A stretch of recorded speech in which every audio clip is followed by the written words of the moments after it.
중국 정부가 중국 내 최대 가정교회인 시온교회 목사와 성도 등 30여 명을 무더기로 체포한 지 6개월이 넘었습니다.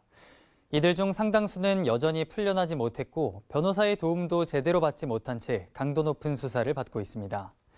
국내에 있는 시온교회 목회자와 성도들, 선교단체와 중국인 유학생 등이 한자리에 모여 중국에 박해받는 교회를 위한 기도회를 열었습니다. 최창민 기자가 보도합니다. 중국 당국은 지난해 10월 9일 40여 개 도시에서 만여 명의 성도가 모이는 중국 최대 가정교회인 시온교회 지도자 30여 명을 한꺼번에 체포 구금했습니다. 시온교회 지도자 일부는 중국을 떠나 미국과 한국 등에 머물며 세계교회와 국제사회에 관심과 도움을 호소하고 있습니다. 한국에 머물고 있는 시온교회 지도자들과 중국을 돕는 선교단체, 중국인 유학생들이 한자리에 모여 시온교회 사태 해결을 위한 기도회를 열었습니다. 지금 현재 중국에서는 옥중에 있는 목회자들과 변호사들이 많은 압력을 받고 있습니다. 정부로부터 오는 핍박에 대항해서 또한 구속된 목회자들을 보호하기 위해서 기도회를 열었습니다. 더 많은 교회가 협력하는 기도 모임을 통해서 진정한 신앙의 자유를 얻기를 원합니다. 18명의 목사와 성도가 여전히 구금되어 있고 풀려난 성도들도 출국 금지령이 내려지거나 계속해서 경찰 수사를 받고 있습니다. 지금 현재도 9명의 형제와 9명의 자매 등 모두 18명이 여전히 구속되어 있는 상황입니다. 그동안은 범죄의 증거를 찾는 단계였고 조만간 재판에 넘겨질 것으로 보입니다.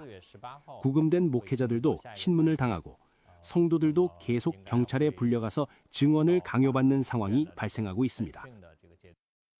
감옥에 갇힌 목회자들을 돕고 있는 변호사들도 중국 정부로부터 큰 압박을 받고 있습니다. 일부는 변호사 자격을 박탈당했고 변호사 사무실을 폐쇄하라는 압력을 받기도 했습니다.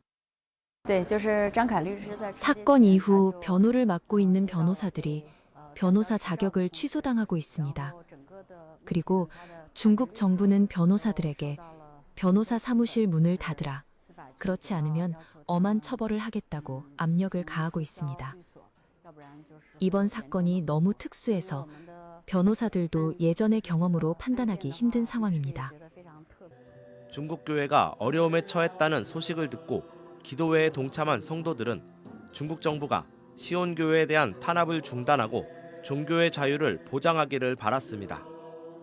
중국 가정교회가 계속해서 거기 부흥되기를 바라며 중국 정부가 가정교회의 그 순수한 신앙면, 오직 이제 기독교 신앙에 입각한 가정교회이기 때문에 하루빨리 가정교회를 승인하고 또 신앙의 자유를, 가정교회 예배의 자유를 좀 허락해 주시면 하는 그런 간절한 소원들이 저희들이 있습니다. 지난해 10월 9일 중국 시온교회 지도자들이 무더기로 체포 구금된 지 벌써 반년이 지났습니다. 중국 가정교회들은 매달 9일을 중국에 박해받는 교회를 위한 기도일로 정하고 세계교회가 한마음으로 동참해 주길 호소했습니다.